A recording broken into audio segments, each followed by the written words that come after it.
నాకు అర్థం కాలేదు సార్. నెమ్మదిగా అన్ని అర్థమవుతాయి గానీ కూర్చోరా. ఆగండి, ఎందుకలా వీడియోని స్కిప్ చేస్తారు, లేకపోతే పైకి స్క్రోల్ చేస్తారు? పూర్తిగా మేము ఏం చెప్తున్నామో వింటేనే కదా మా వీడియో నచ్చిందో లేదో, అసలు లైక్ కొట్టాలో లేదా, సబ్స్క్రైబ్ చేయాలో లేదో తెలుస్తుంది. సో ఇప్పుడు ఈ వెరైటీస్ అన్నీ ఎందుకు చూపించానంటే, మేము పంజాబ్ వచ్చిన 4 yearsకి మా ఇంట్లో భోజనం చేయడానికి ఒక గెస్ట్ వచ్చారనమాట. ఆ గెస్ట్ కోసం అంటే యాక్చువల్గా మాది ఆంధ్ర, మేము వచ్చి పంజాబ్లో ఉంటున్నాము మా మాస్టర్ డ్యూటీ కారణం వల్ల. ఇంకా ఆంధ్ర నుంచి పంజాబ్ వరకు రిలేటివ్స్ ఎవరు వస్తారు చెప్పండి? పంజాబ్లో అంటారా మనకి రిలేటివ్స్ ఎవ్వరూ లేరు. పోనీ సరేలే ఆ పొరిగింటోలో ఈ పొరిగింటోలో వస్తారు అంటే అలా కూడా రారు ఎవరు. ఎందుకంటే ఇక్కడ చాలా రూల్స్ అండ్ రెగ్యులేషన్స్ అనమాట.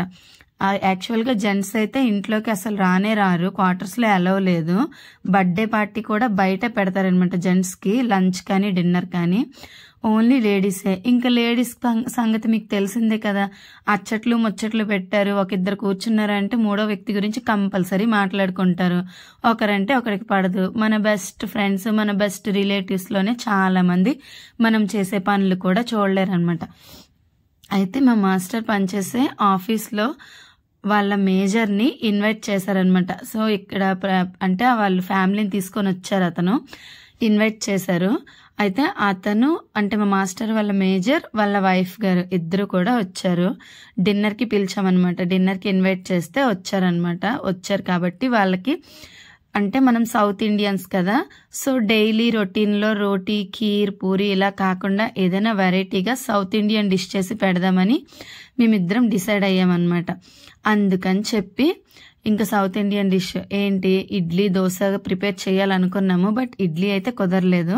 దోశ వడ ప్రిపేర్ చేసాము. నెక్స్ట్ ఇంకా మా మాస్టరు పన్నీర్ సూప్ చేయడంలో బెస్ట్ అనమాట. చాలా బాగా చేశారు పన్నీర్ సూపు.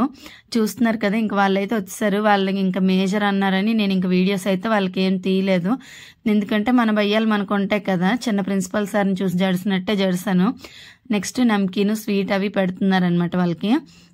అవి తిన్నాక ఇంక నేను దోశల పిండి రెడీ చేసుకున్నాను. సూప్ చల్లగా అయిపోయిందని పన్నీర్ సూప్ కొంతసేపు వేడి చేసి మళ్ళీ ఇచ్చాను అనమాట. నెక్స్ట్ ఇక్కడ వాళ్ళు కూడా అయిపోయాయి, వాళ్ళు రెడీ చేసుకున్నాను. ఇంకా మష్రూమ్ కర్రీ వండాను అనమాట. నెక్స్ట్ డ్రై ఫ్రూట్ లడ్డు మొన్న చేశాను కదా, అవే పెట్టాను. నెక్స్ట్ బయట నుంచి మా మాస్టర్ నమ్కిన్ స్వీట్ అయితే తెచ్చారు. ఇక్కడ వాళ్ళకి ఏది ఉన్నా లేకపోయినా సరే లాస్ట్లో సలాడ్ పెట్టలేదంటే మాట పోతుంది అనమాట. మనకి మన సైడ్ ఏంటంటే లాస్ట్లో ఐస్ క్రీమ్ ఇవ్వకపోయినా ఇలా ఉంటాయి కదా, అలాగనమాట కొన్ని. ఇక్కడ కంపల్సరీ సలాద్లోకి ఆనియన్స్, బీట్రూట్, గాజర్, ఇంకా మూలి ఇవన్నీ సలాద్లో కీరా అన్నీ పెట్టాలి. అది సూప్ అనమాట. మా మాస్టర్ చేశారు పన్నీర్ సూప్, చాలా బాగుంది. బట్ నేను టేస్ట్ చేయలేదు ఆ రోజు.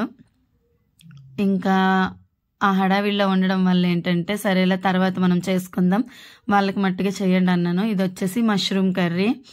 ఇంకా ఇవి వచ్చేసి ఇక్కడ వడలు వేగుతున్నాయి వేడివేడిగా. వడలతో పాటు చట్నీ కూడా చేశాను. ఇంకా కీర్ అనమాట. ఈ చలికాలం ఇక్కడ పంచదార కూడా సరిగ్గా దొరకదు, బెల్లమే అమ్ముతారు. బెల్లంతో చేసిన కీర్. ఇది వచ్చేసి చెప్పాను కదా సూప్. ఇది సలాద్. నెక్స్ట్ ఇంకా ఇది దోశలకి రుబ్బు అనమాట. తెల్లారి నుంచి ఎండలో పెడితే కొంచెం కూడా పొల్లలేదు.